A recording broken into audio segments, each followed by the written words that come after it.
Hello, good morning বন্ধুরা। আজ একটা নতুন খাবার রেসিপি নিয়ে এসেছি। যেহেতু গরমকাল পড়েছে এখন, তো সবাই জল দেওয়া ভাত খেতে খুবই পছন্দ করে এই গরম ওয়েদারে শরীরকে ঠিকঠাক রাখার জন্য। তো আজ যে রেসিপিটা নিয়ে এসেছি, এটা এমন কিছু বেশি আহামরি কিছু নয়, খুবই ইজি একটা প্রসেস। আর দুর্দান্ত লাগে এটা খেতে। খুব সহজেই আপনারা চাইলে এটি ঘরে বানিয়ে নিতে পারেন। এটিকে আপনারা বলতে পারেন, যেমন আমরা বলি, এটা মশলা মরিচ। মানে এই যে লঙ্কাটা দেখছেন, লঙ্কাগুলো দেখছেন, এগুলো মশলার মাধ্যমে ম্যারিনেশন করে এগুলোকে শুকিয়ে নেওয়া হবে। তারপর যখন আপনারা পান্তা ভাত বলুন বা আলু চোখা বলুন বা কখনো ডাল ভাত খাচ্ছেন, একটু ঝাল মরিচের দরকার বা একটু ঝালের প্রয়োজন, তো তখন এই লঙ্কাটা আপনারা ভেজে খেতে পারেন। দুর্দান্ত লাগে খেতে, এর স্বাদটাও অসাধারণ হয়। তো বলে দিই এটা আপনারা কিভাবে তৈরি করবেন। তো এখানে আপনারা দুটো দেখতে পাচ্ছেন, একটা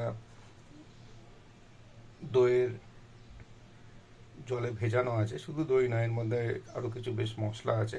আর একটাকে তুলে তুলে এই থালার মধ্যে রাখা হচ্ছে। তো জিনিসটা হলো, বাজার থেকে প্রথমে আপনাদের কাঁচা লঙ্কা বা এরকম ঝাল মরিচ কিনে আনতে হবে।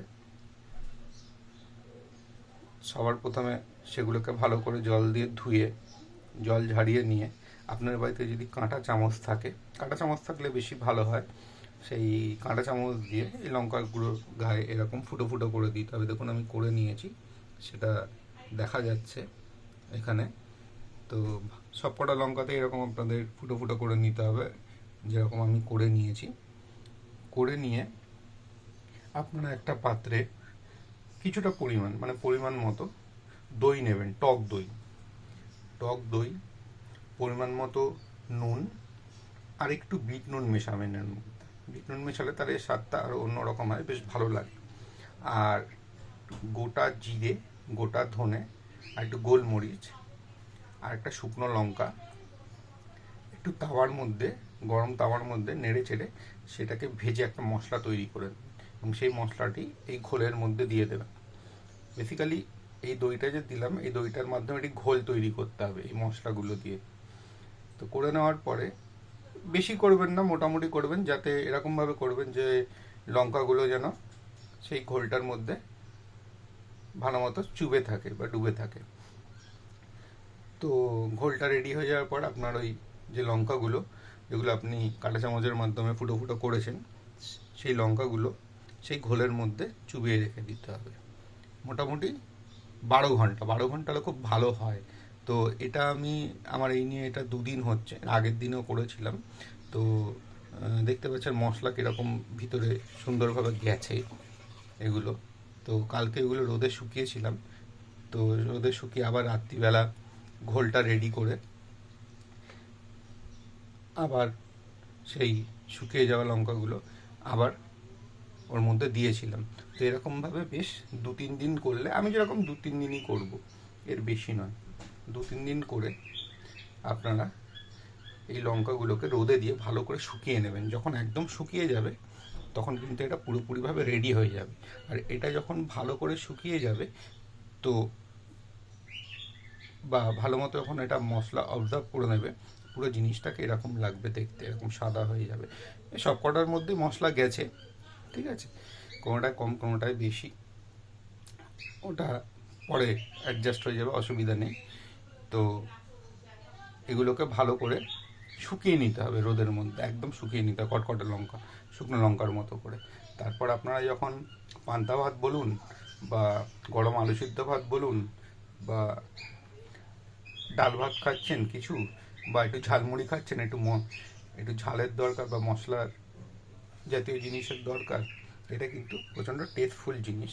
এবং এগুলো আপনারা ঘরের মধ্যে খুব সহজেই অ্যাপ্লাই করতে পারেন, খুব ইজিলিভাবে, এবং এই জিনিসটা খেতেও কিন্তু দারুণ লাগে।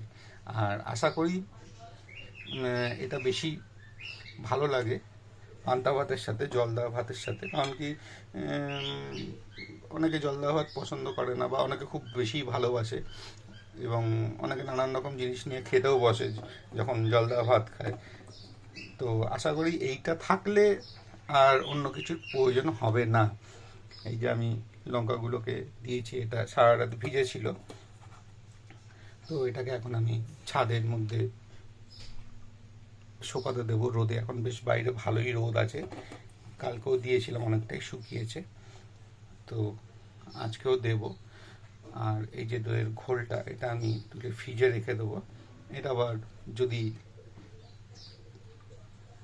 মনে হয় আমার আরেকবার এর মধ্যে ডিপ করার, তো আমি করব, নালে দুবারে এটা যথেষ্ট হয়ে যায়, অসুবিধা হয় না। তো আপনারা এটা ট্রাই করে দেখতে পারেন কীরকম লাগে ঘরের মধ্যে। আশা করি ভালো লাগবে, এবং ভিডিওটা সম্পূর্ণভাবে দেখবেন, তাহলে আশা করি আপনারা বুঝতে পারবেন এবং আপনারা নিজেরাও ঘরের মধ্যে করে নিতে পারবেন।